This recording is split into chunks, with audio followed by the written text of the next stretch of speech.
Greetings and peace. This is Dr. Lawrence Brown with another episode of Interfaith Issues. I'm going to be speaking today as if I am interviewing myself. I have received a number of questions from a variety of people over time, and I thought that it would be fun for me, hopefully interesting to you, to hear me answer some of these questions. So, let us begin. In one of the earlier episodes, I described the pathway by which I became Muslim. I have been asked, one of the questions I have been asked is, what happened to me after I became Muslim? Did I encounter any difficulties?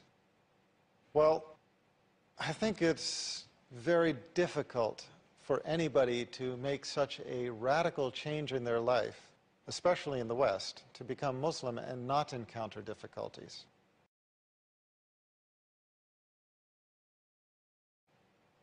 I remember that initially I had an overwhelming feeling of peace and contentment.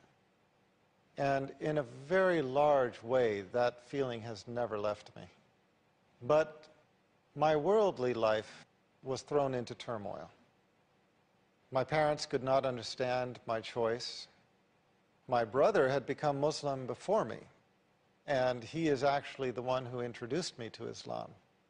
And we are the only two children in the family, just my brother and myself. So when I became Muslim, my parents felt like they had lost their only other child to Islam.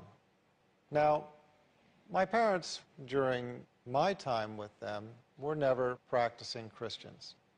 But all the same, they saw my conversion as disruptive to their lives. And I think it was.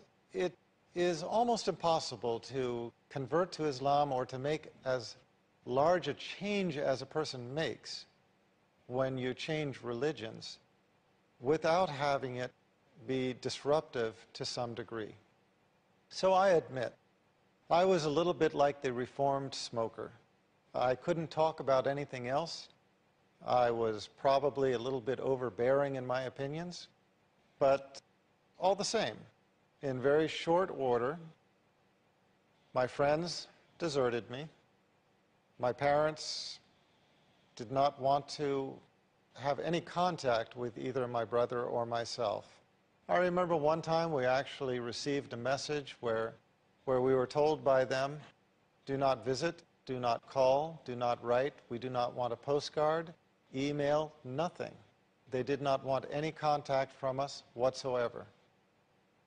So I was cut off from friends, I was cut off from family, I was treated differently at work. What is now my ex-wife became my ex-wife. She divorced me, and she took the children. I lost, of course, in the process, I lost my house, I lost my property, I lost my car. You know, it sort of sounds almost like a country song, because I also lost my dog.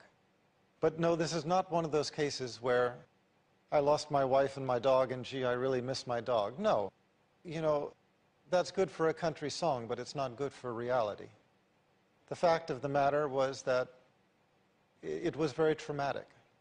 And I remember as I was going through all of this, I went from living on a country estate. We had a couple of acres, I don't know if you could call it an estate, but we had a couple of acres with a very large house and a second guest house, not a guest room, a guest house on the property. And I went from living in that to living in a little rent-by-the-week studio apartment that when you walked to it up the stairwell or in the elevator, it reeked of urine, to give you an idea of the quality of people living there. And not only living in this miserable little studio apartment, but sharing it with another brother who was getting divorced and who was on hard times. And the funny thing about it was I remember that those were some of the happiest days of my life. I remember looking around and thinking, what's wrong with me? I mean, in the movies, when you get divorced, you become dysfunctional. You start punching holes in walls and causing deliberate accidents with your car, and you just become dysfunctional. But I was happy. As a matter of fact, as I said, it was some of the happiest days in my life. And it was then that I remember, looking back on it, that before I became Muslim, I had prayed a prayer called the Istikhara prayer, the guidance prayer. And in this prayer, we ask God, we ask Allah to choose for us,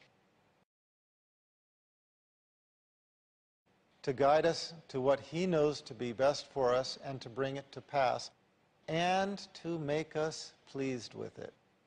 And it was then that I realized the mercy of our Creator when He answers a prayer, how completely He answers it.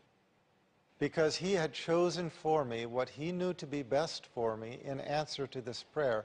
Not only that, but as much as I felt a dislike for what was happening, He had made me happy with it in a way that I almost could not understand. Truly, our Creator speaks the truth, and we are promised in this religion that you do not give up anything for the pleasure of Allah except that He replaces it with that which is better. When I became Muslim, I became divorced. Allah gave me another wife. I lost my children to custody in the first family. Allah gave me a new child and a new family. Eventually, I was squeezed out of my job because of the anti-Islamic, anti-Muslim prejudices in the military, which is where I worked. I felt I could not continue because of the prejudices that I was experiencing from my co-workers.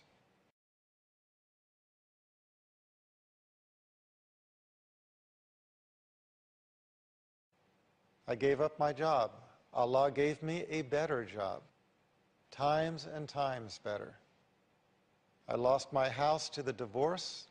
Allah gave me a home in the holy city of Medina. I lost my wealth. Allah replaced it and multiplied it. I cannot think of anything I lost except that Allah replaced it with what He knew to be better. I didn't lose my parents forever. Eventually, we were able to talk again. And in a way, I feel our relationship is better now than it ever was before. So I think what I can say is, for a person who considers making this change, nobody gives up anything for the pleasure of Allah except that Allah will give you what is better. That doesn't mean that it won't be hard. It doesn't mean that it will be to your liking, at least maybe not initially. There may be a period of trial, a period of test, a period you have to get through before you find the benefit. But when you do find the benefit, subhanAllah, you will realize the completeness of the mercy of our Creator. Another question that people ask, they'd like to hear an answer to, is, well, what does Islam mean to you?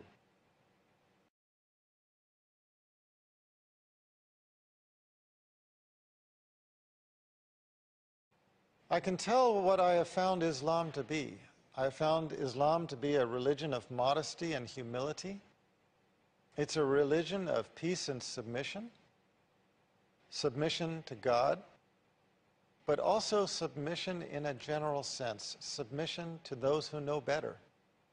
You know, I grew up in the West, where we were raised on the concept of questioning authority. Question everything. It's a popular saying. But the fact of the matter is it's destructive. We have authority figures for a reason. They are people of greater knowledge or greater experience, or they have been empowered to enforce certain regulations. And if you are constantly questioning them or defying them, it will be hard on you, hard on them, and hard on all of society. So I found Islam to be a religion that put things in order. As an individual, within a family, within a society, within a country, and as a world. I found Islam is a religion of peace. This does not mean that Muslims are necessarily pacifist. It does not mean that if you go and attack a Muslim, he will not defend himself. Of a certainty, he or she should, because everybody has the right to defend themselves. But it does mean that I found Islam to be a religion of peace. Before Islam, I didn't have peace in my life. I cannot remember ever having peace in my life until Islam. After Islam, I found peace in practically everything I did. Before Islam, I was fascinated with certain things. I was interested in knives. I was interested in guns. I used to play paintball. Look, I was in the military. It's something that we did. It's something in the West that we enjoyed. I watched the Rambo movies, the Commando movies, the James Bond movies. I lived that life. I dreamed those dreams. But something happened to me after I became Muslim that I can't explain, except to say I simply lost interest in all of those things. I sold or gave away my guns. The same thing with my hunting knives and my this and that knives. Something entered my heart to where I did not even like to see a knife with a tip to it. You go to my kitchen and you will find two things. You will find my wife annoyed at me because of the second thing, which is that I've taken all the kitchen knives and broken the tips off of them. I honestly cannot understand the need for a tip to a kitchen knife. Nobody ever uses it, and it is only something that can cause harm. In my transition from a relatively unordered, somewhat paranoid life to a life of peace, things like this became visible to me that I never saw before. And I became what I feel is what I am now, a man at peace with himself, at peace with the people around me, at peace with society at large.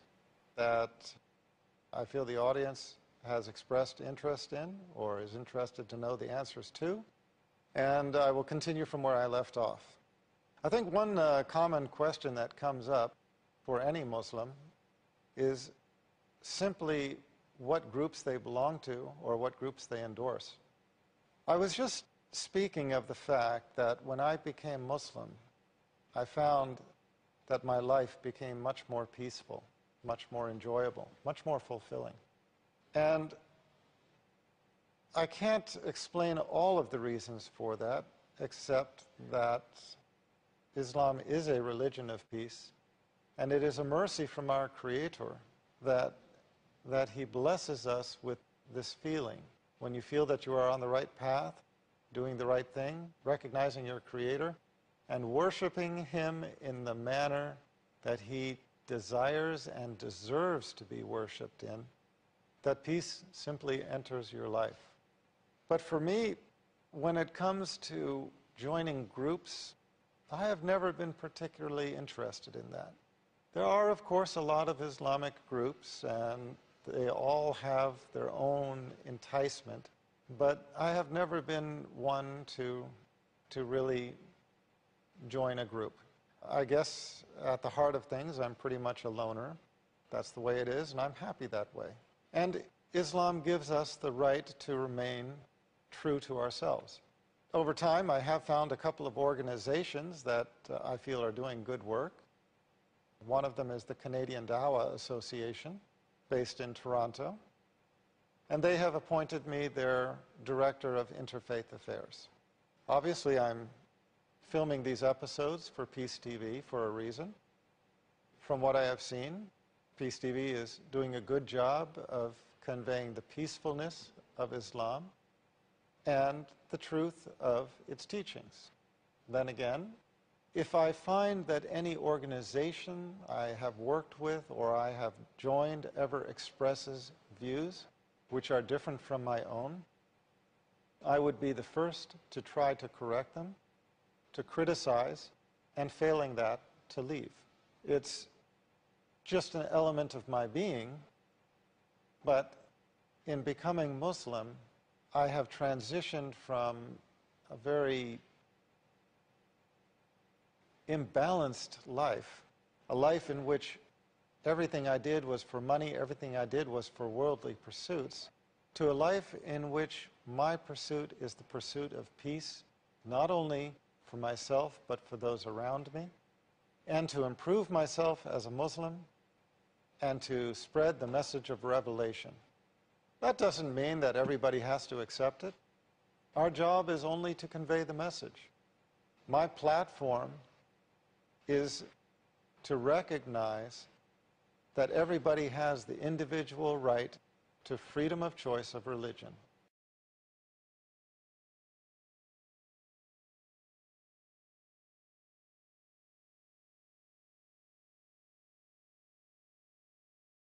We as human beings, hopefully as golden rule human beings, would like to treat others the way we expect them to treat us. So we should tolerate individual choices of religion as long as they are not destructive.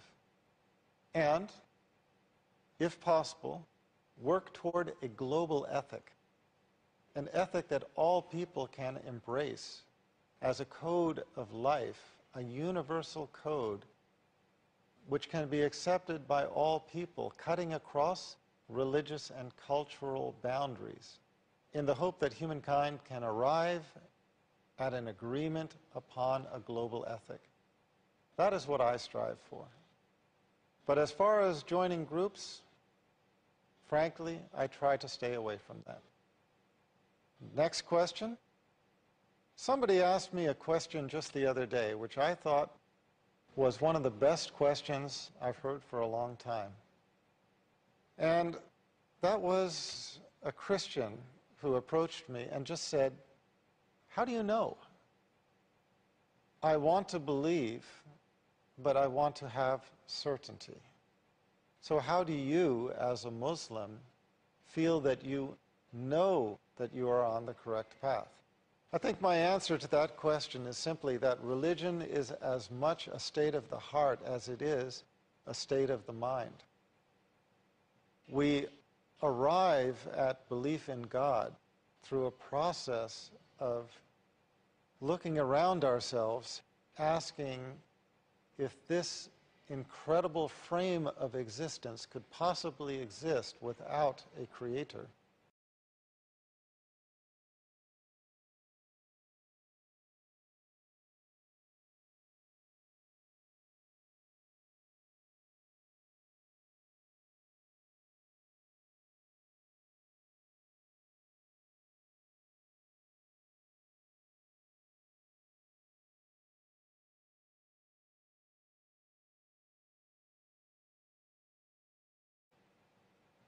Praying to that creator to guide us, and then receiving guidance, following. That's what happened to me, and that's what happened to a lot of others who I know of who have become religious at some point in their lives. In the end, people are different. Some are intellectual, some are emotional. Some have a balance in between. But the one thing that we have in common is that, in the words of Malcolm X, we are one mankind, united under one God. Well, perhaps united is not the correct word, because we're not united, but we are one mankind under one God. And we hope it someday to be united. We haven't achieved it yet. But if people work towards what I described, recognizing each individual's right to freedom of religion, tolerating individual differences in religious choice, as I said, as long as it is not destructive, and working towards a global ethic that all of us can accept, not only for ourselves, but for others, we have a chance of achieving that. But back to the question, how does anybody know that they are upon the right path?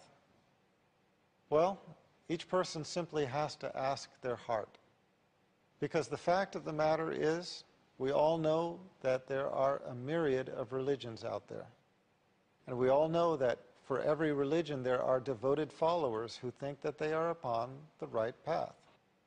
And we all also know that if there is only one creator, there can only be one religion that is most pleasing to him. So there can only be one religion of truth, whereas all others are to one degree or another deviant, astray. The only way I know of to be absolutely certain that you're on the right path is to pray for guidance. And interestingly enough, I have found that when you suggest that to most religious people, most of them say, oh, you know, I could never do that.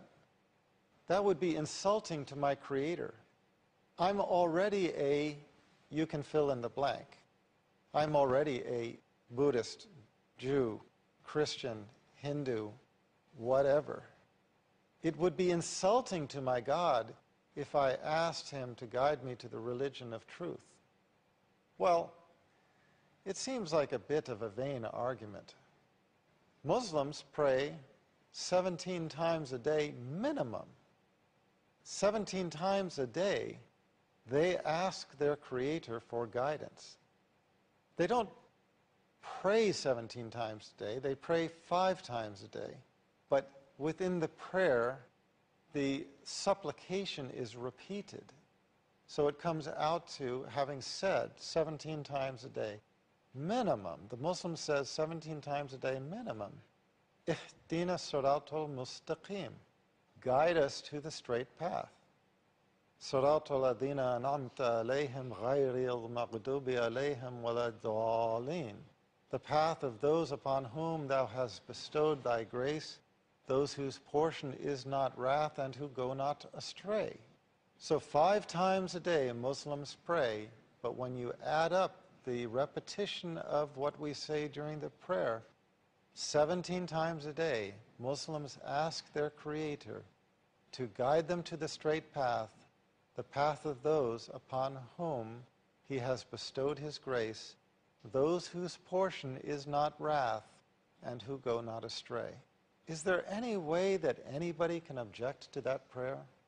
But I would submit that it is the path of that prayer that will bring certainty into a person's heart.